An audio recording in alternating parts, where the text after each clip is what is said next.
Everyone asks, how do I fix myself? Wrong question. You're not broken, but you are haunted. There's a version of you, small, raw, undefended, that got left behind somewhere between childhood and now.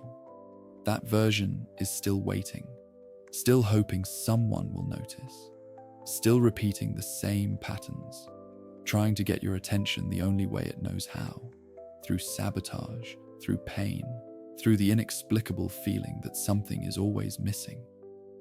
Jung spent decades mapping the architecture of the human psyche, and he found something most people never discover. The key to your freedom isn't out there. It's not in success, relationships, or achievement. It's in turning toward the part of yourself you've been taught to abandon. Look, right now, as you're watching this, there's a part of you that's not here. It's somewhere else, stuck in a moment you don't consciously remember, replaying a scene where you learned you weren't enough, where you learned love was conditional, where you learned that being yourself was dangerous, and from that moment forward, you started performing. You've probably noticed something.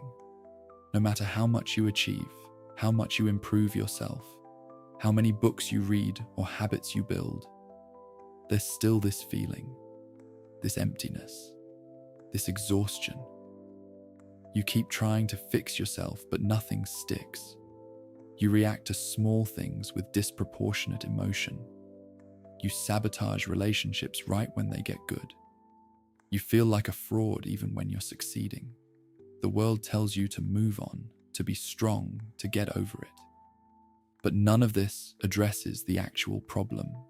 You're trying to build a life on a foundation that was never finished. Your inner child, the part of you that carries your earliest wounds, your unmet needs, your original sensitivity, never got what it needed. And it's still trying to get it, through every dysfunctional pattern you can't seem to break. Jung discovered something that changes how we understand this. The inner child isn't a metaphor. It's a living, psychological structure that actively shapes your thoughts, relationships, and choices. And here's the reframe. Healing doesn't mean eliminating this child. It means learning to parent it yourself. In 1909, Carl Jung was 34 years old, standing at the threshold of his own breakdown. He was Freud's chosen successor, the heir apparent to psychoanalysis. On paper, he had everything, but inside, something was collapsing. He began experiencing what he'd later call his confrontation with the unconscious. Vivid visions, dreams that felt more real than waking life. Voices that spoke to him in languages he didn't know he understood. His colleagues thought he was losing his mind. Maybe he was. But Jung did something most people don't have the courage to do when they're falling apart. He didn't run. He didn't medicate it away. He didn't bury himself in work. He turned toward it. He started keeping what he called the Red Book, a leather-bound journal where he documented everything that emerged from his unconscious. And in those pages, among the strange symbols and archetypal figures, he kept encountering the same presence, a child, sometimes wounded, sometimes playful, sometimes luminous with an otherworldly wisdom. And Jung realized this wasn't madness, it was a map. The child he kept meeting in his visions wasn't separate from him, it was him, the part of himself he'd abandoned in his pursuit of respectability, of professional success, of being taken seriously by the academic establishment. And this child had something to tell him, something that would eventually become the foundation of his entire psychology. But let me show you what this actually looks like when it operates in a real life. Not in Jung's visions, but in the world we all recognize. Vincent van Gogh painted 870 works in the last 10 years of his life. Think about that for a second. That's almost one painting every 4 days. For a decade, relentless. obsessive, desperate.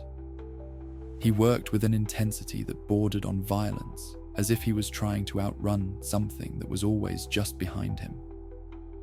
In his letters to his brother Theo, Vincent wrote about feeling invisible. Even when people looked at his paintings, he felt unseen. He gave his work away. He traded paintings for food, for shelter, for the basic acknowledgement that he existed. And still, it wasn't enough. Nothing was ever enough. Here's what most people don't know about Van Gogh. His childhood was marked by a peculiar kind of haunting.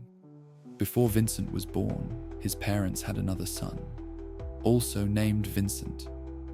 That child died in infancy, and when the Vincent we know was born exactly 1 year later, he was given the same name.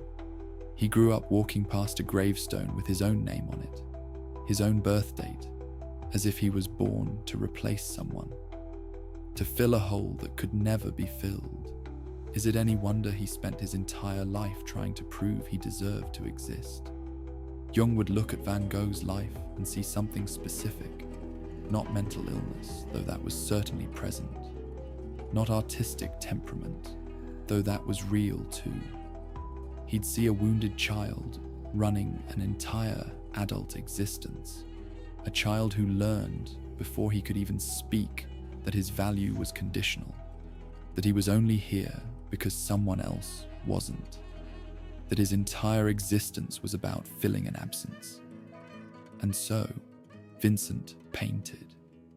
He painted sunflowers as if he could make something so beautiful, so vital, so undeniably alive that someone would finally see him, really see him, not as a replacement, not as a consolation, but as himself.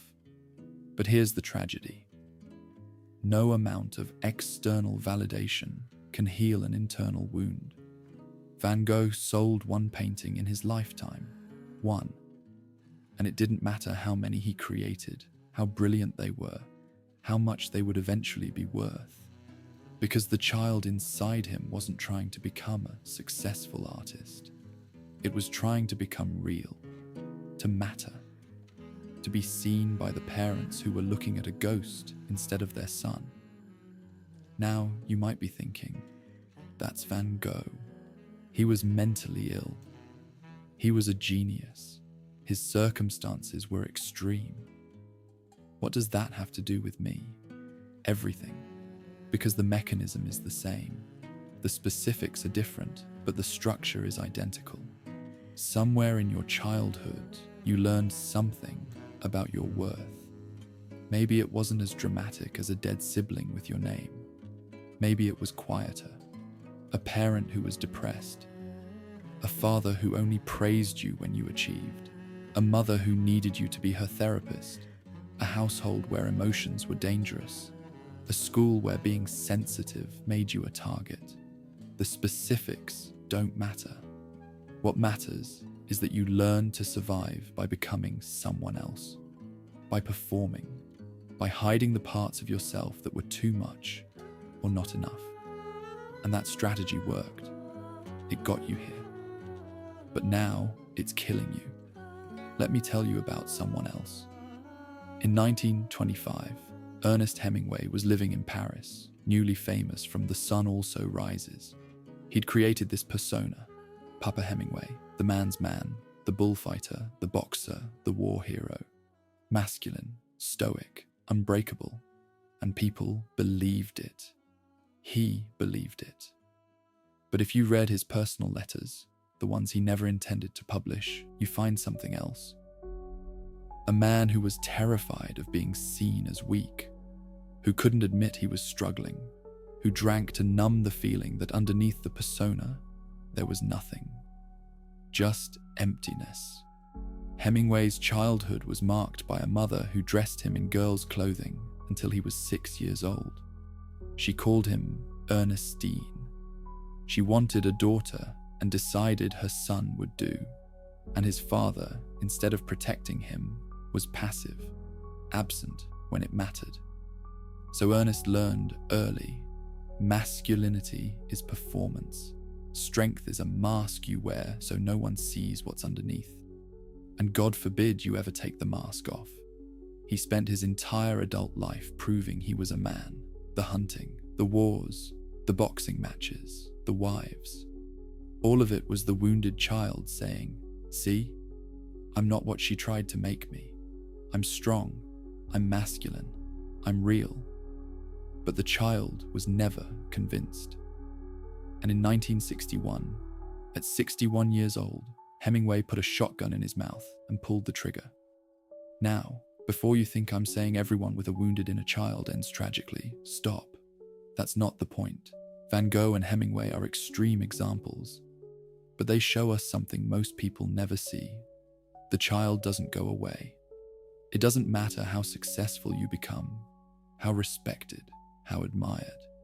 If the child inside you never got what it needed, it will spend your entire life trying to get it, and it will use whatever tools you give it. For Van Gogh, it was painting. For Hemingway, it was performance. For you, it might be achievement, or relationships, or control, or substances, or the relentless need to be liked, to be impressive, to never show weakness. And here's what Jung understood that most people miss. The child isn't the enemy. The child is trying to save you. It's using the only language it knows, symptoms, patterns, pain, to get your attention. To say something is wrong. Something has always been wrong. And until you turn around and look at it, I will keep knocking. But most people don't turn around. They just make the mask stronger. Jung observed that the child takes different forms. Not everyone's wounded child looks the same. And this is important because if you don't know which face is running your life, you can't begin to address it. The first face is the wounded child. This is the one we've been talking about. The part that carries explicit trauma, abandonment, rejection, neglect, abuse, or implicit trauma. The kind that doesn't leave visible scars but shapes everything anyway. This child learned that expressing needs was dangerous, that asking for attention was humiliating, that trusting led to pain. Think about Franz Kafka. He wrote about men turning into insects, about being put on trial for crimes never explained, about castles that can never be reached. And if you read his letter to his father, a 100-page document he wrote but never sent, you understand why. His father was tyrannical, dismissive. Every attempt Franz made to connect was met with mockery or indifference. And so Kafka spent his life writing about powerlessness, about trying to reach something that remains forever out of reach, about being fundamentally unacceptable in a world that makes no sense. That was his wounded child speaking, not in therapy, in literature. The child was trying to make the wound visible, to transform private pain into something others could recognize. The second face is what Jung called the puer aeternus, the eternal child. While the wounded child lives in the past, the eternal child lives in escape. This is the part that refuses to commit, to take responsibility, to endure the frustration of building something real. It seeks novelty, immediate pleasure, the fantasy of infinite possibility, and it has a visceral terror of limitation. You see this in someone like Jim Morrison. Brilliant, charismatic, completely incapable of showing up. The Doors were massively successful, and Morrison sabotaged nearly every performance. He'd show up drunk, antagonize the audience, get arrested. He died at 27, and if you read accounts from people who knew him, the story is always the same. He was running from commitment, from expectation, from the prison of becoming one thing. The eternal child looks like freedom, but it's actually a cage, because in refusing to choose anything, you lose everything. Morrison could have been many things. Instead, he became a cautionary tale. And the tragedy is that the child inside him wasn't trying to destroy him. It was trying to protect him from becoming like his father, a career military man, rigid, controlling, all duty and no soul. The child said, "I will never let you become that." And in the process, it made sure he never became anything at all. But there's a third face that almost no one talks about. Jung called it the divine child, and this is the one that changes everything. In December 1968, Apollo 8 circled the moon.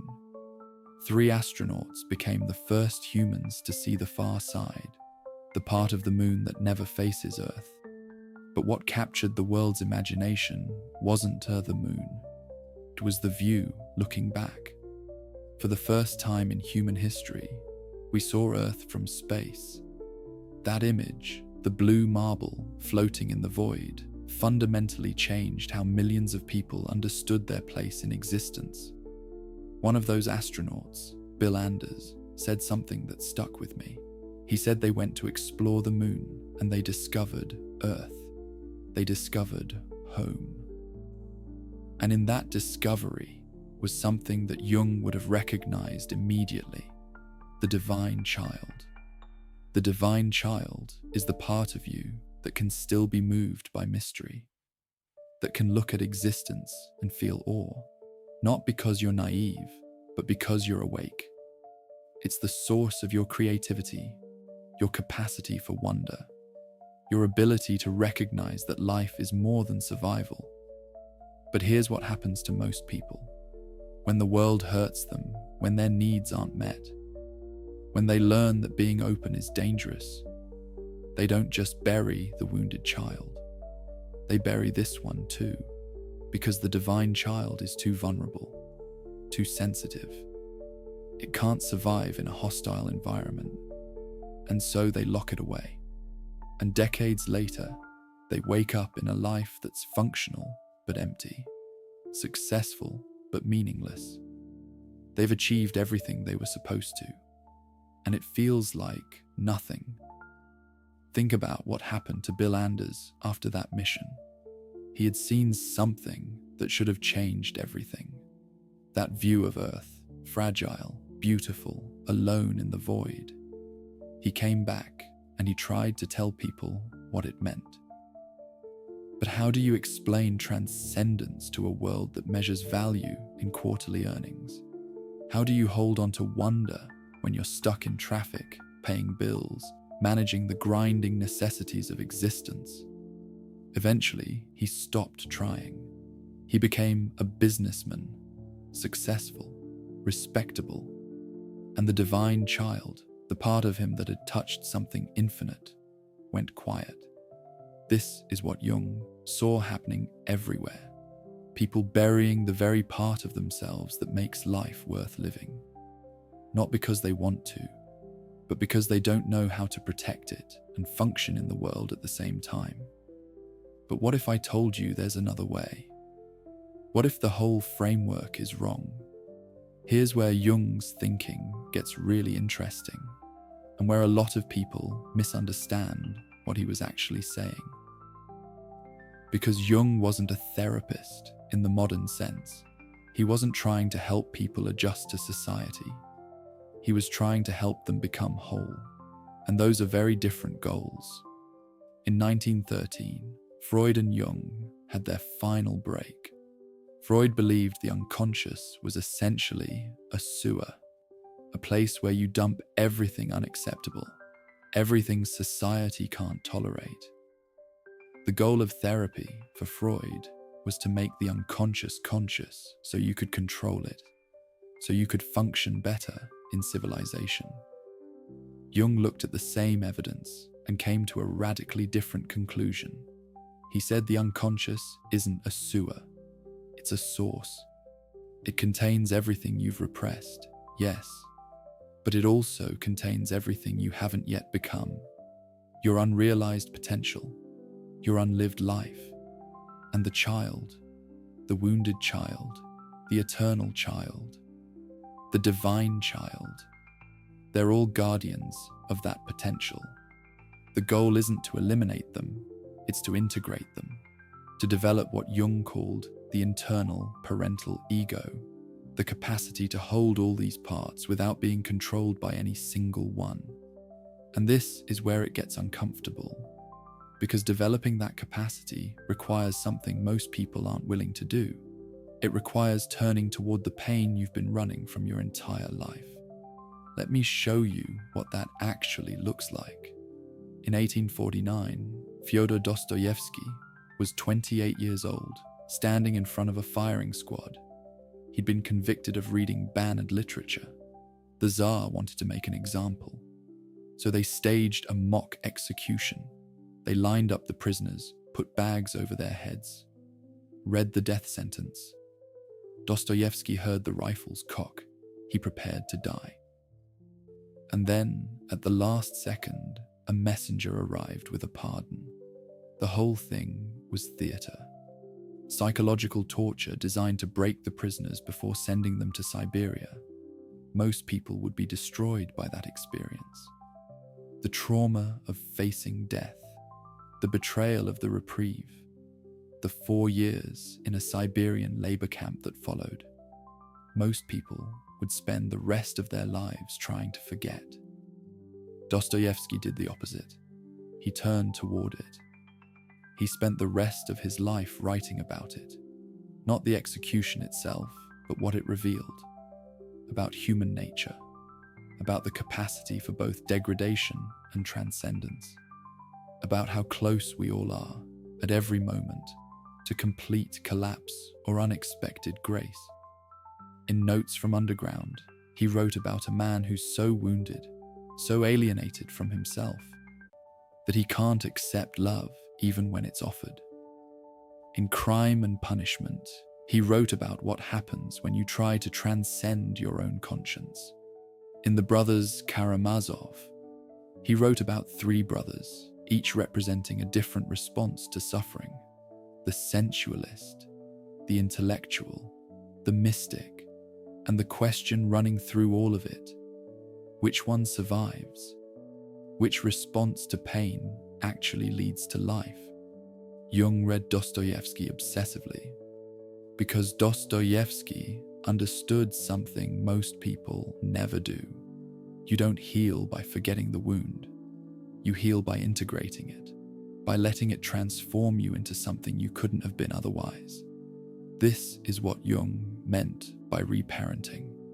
Not going back and fixing the past, not pretending the wound doesn't exist, but developing in the present the capacity to hold that wound without being destroyed by it, to become, for yourself, the adult that wounded child never had. And this requires something specific. It requires presence. Not the Instagram version of presence, where you post about being mindful while you're fundamentally checked out, but real presence. The kind that hurts. The kind where you stop running long enough to feel what you've been avoiding. Let me tell you what that looks like in practice, because this is where most people get stuck. They understand the concept. They agree with the theory, but they don't know how to actually do it. You're at work. Someone criticizes your project, and you feel this wave of emotion, anger, shame, the urge to defend yourself or shut down completely. That's the child, the wounded one.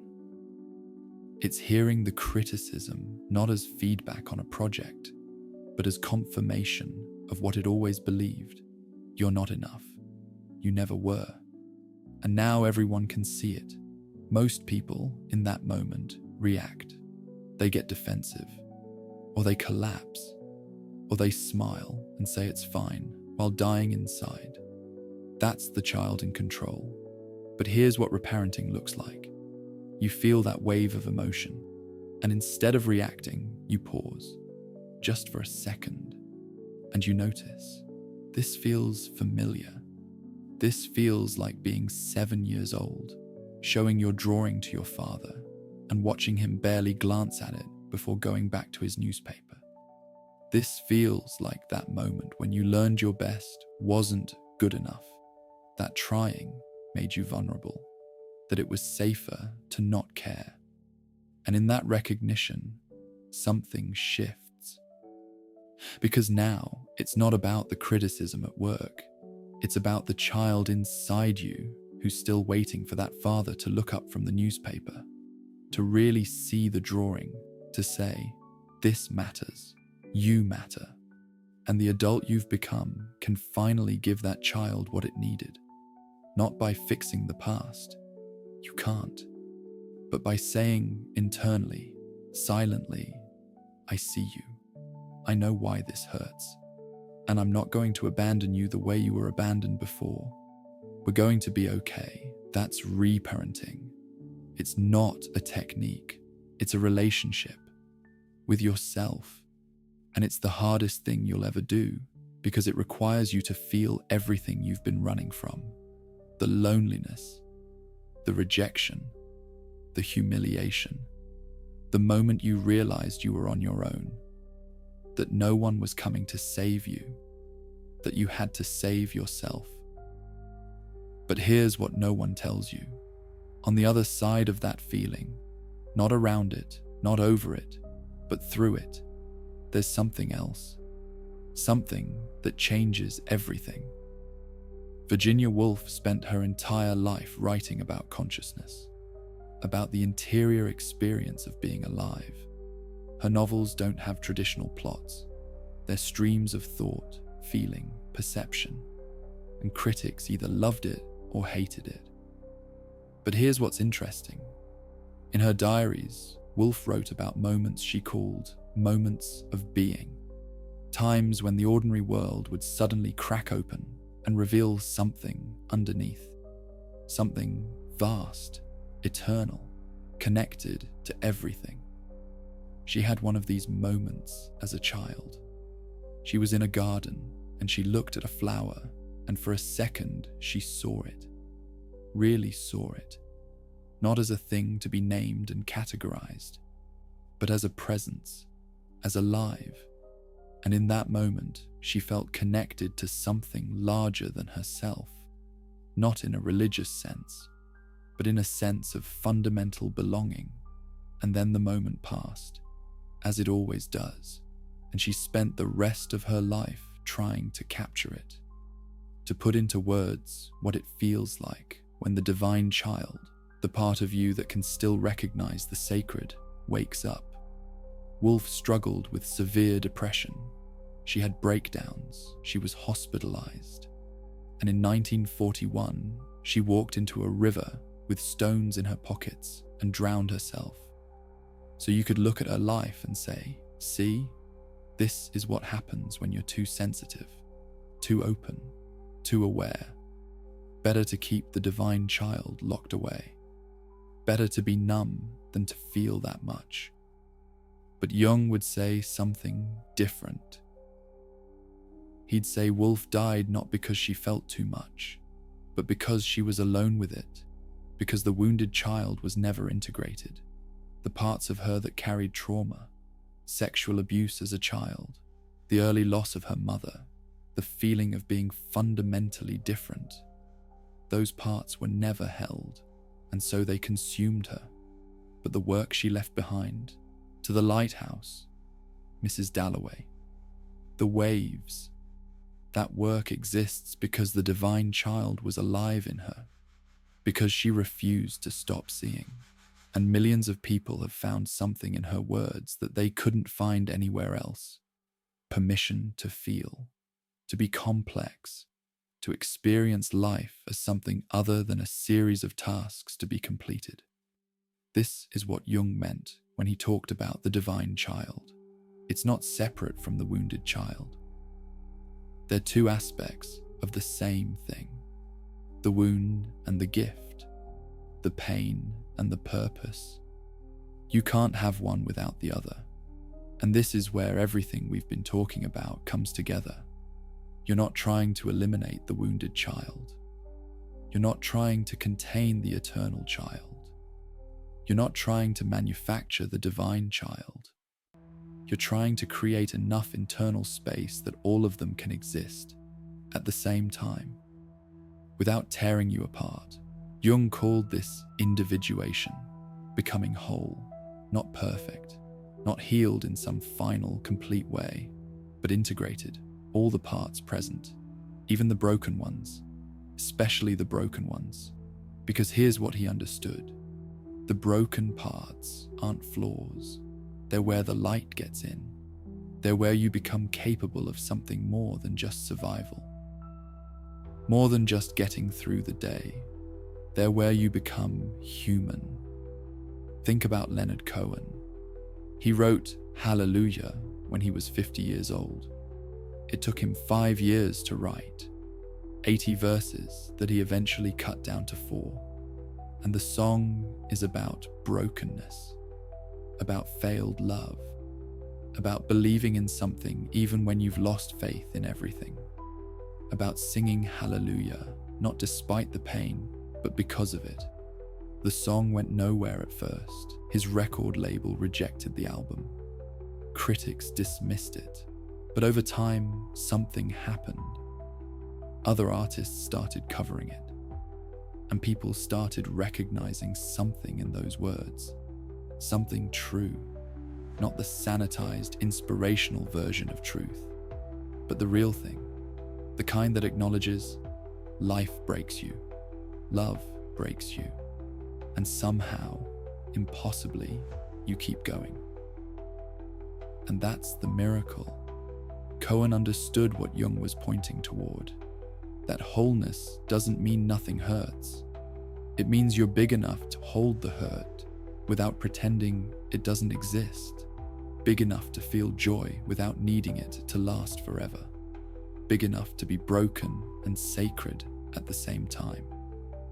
This is what happens when you finally stop running. When you turn toward the locked room and open the door. When you look at the child who's been waiting there, alone in the dark, and you say, I'm here now. I'm finally here. The child doesn't need you to have all the answers. It doesn't need you to fix everything. It just needs to not be alone anymore. It needs to know that someone sees it, and that someone is you. And when that happens, when the child finally feels seen, something extraordinary occurs. The energy that was trapped in survival, in defense, in repetition, starts to move, and you get access to parts of yourself you forgot existed. You become less reactive, not because you're suppressing anything, but because the wound isn't running the show anymore. You can receive criticism without hearing it as proof that you're worthless. You can make mistakes without your identity collapsing. You can ask for what you need without the terror that doing so will get you abandoned. You become capable of intimacy, real intimacy, not the kind where you perform a version of yourself and hope someone loves it, but the kind where you're just here, messy, complicated, still figuring it out, and you trust that being seen like that won't destroy you. You find that you have energy again, not the manic energy of someone running from themselves, but the steady energy that comes from not being at war internally. When you stop spending all your resources maintaining the mask, you have something left over for creation, for connection, for building something that actually matters to you. And maybe most importantly, you reconnect with the part of yourself that knows how to wonder. The divine child, the part that can be moved by music you don't understand, by light through trees, by the inexplicable fact of existence. And that part, when it finally feels safe enough to emerge, it transforms everything. Not by making your life perfect, but by making it feel like yours. Let me show you what this looks like. Not in theory, but in someone you'd recognize. In 1963, Johnny Cash was at the peak of his career and the bottom of his life. #1 records, sold out shows, and completely falling apart. He was taking hundreds of pills a day, amphetamines to wake up, barbiturates to sleep. His first marriage was collapsing. he was having an affair. He was lying to everyone, including himself. And then one night, he ended up in Nickajack Cave in Tennessee. He went in there, by his own admission, to die. He crawled deep into the cave, far enough that no light reached him, and he lay down in the dark, and he waited. But here's what happened. In that darkness, something spoke to him. Not God, though he'd later interpret it that way, but something, and it said, "You're not done. There's more. Get up." And Cash did something that saved his life. He stopped running. He came out of that cave, and he checked himself into a hospital. He got clean. He married June Carter. And he spent the rest of his life making music that was about brokenness, about being a sinner who keeps trying, about falling down and getting back up. Listen to his later albums. American Recordings. The song choices are devastating. Hurt by 9 Inch Nails. Personal Jesus. Songs about pain, about regret, about time running out. But the way he sings them, there's no bitterness. There's acceptance. There's the voice of someone who looked into the darkness and came back. That's the divine child. It's not innocence. It's not naivety. It's the part of you that survives everything. All the wounds, all the mistakes, all the years of running, and still believes life is worth living. Cash didn't heal by pretending the wound didn't exist. He healed by making the wound sacred, by transforming it into something that could help other people feel less alone. And this is the final piece. The piece Jung understood but struggled to articulate. The divine child doesn't just heal you, it connects you to other people, to something larger than yourself, to the recognition that everyone is carrying a wounded child. Everyone is performing some version of strength while collapsing inside. Everyone is trying to figure out how to be human in a world that often feels inhuman. And when you stop hiding your wound, when you stop pretending you have it all together, something happens. People recognize themselves in you, not because you're special, but because you're honest. And honesty is the rarest thing in the world. So here's where we are. You started watching this because something in the title resonated. And if you've made it this far, you know why. You recognized yourself in these stories. In Van Gogh painting sunflowers for a father who never looked. In Hemingway building a persona so thick he suffocated inside it. In Woolf trying to capture moments of transcendence while drowning in pain. In Cash lying in a cave, waiting to die, and hearing something that said, "Get up." These aren't just stories about famous people. They're maps of the human psyche. They're showing you what happens when the wounded child runs your life, and what becomes possible when you finally turn around and look at it. Jung's work isn't therapy. It's not a technique you apply. It's a confrontation with reality. The reality that you're not one thing. You're multiple things, multiple selves, multiple children, all at different ages, all with different needs, all still alive inside you. And the project of becoming human is learning to hold all of them without fragmenting. This is individuation, not becoming someone new, but becoming whole. Integrating the parts you've rejected, the parts you've buried, the parts you've been too afraid to look at, and discovering that the thing you thought made you broken is actually what makes you human. You are not broken. You never were. You were a child who needed something you didn't get. And instead of falling apart, you survived. You adapted. You built a life. And that took extraordinary strength. But survival isn't the same as living. And the strategies that got you here won't get you where you need to go. At some point, you have to stop running. You have to turn around. You have to look at the part of yourself you've been taught to abandon, and you have to choose it, not because it's healed, not because it's ready, but because it's yours, and because the only way forward is through the wound, through the pain, through everything you've been avoiding. And on the other side, not around it, not over it, but through it, there's something waiting. Not happiness, not the absence of struggle, but something more valuable. Presence. The capacity to be here, fully, without performing, without pretending, without splitting yourself into acceptable pieces. The divine child doesn't return because you've become perfect. It returns because you've finally become honest. And in that honesty, something opens. A space where life can be felt instead of survived. Where love can be received instead of earned. Where you can finally rest. Not because the work is done, but because you're no longer at war with yourself. If this resonated with you, if something in this named a truth you've been carrying alone, you know what to do. Share it with someone who's still running, someone who's exhausted from performing, someone who feels like they're living someone else's life. And leave a comment, not about what you think you should say, but about what's actually true. What does your inner child need to hear right now?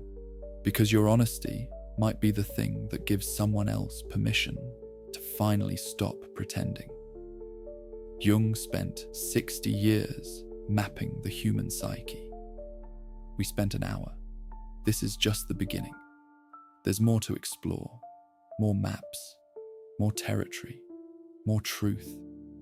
You're not alone in this. You never were. You just forgot how to look inward. And now, you're remembering.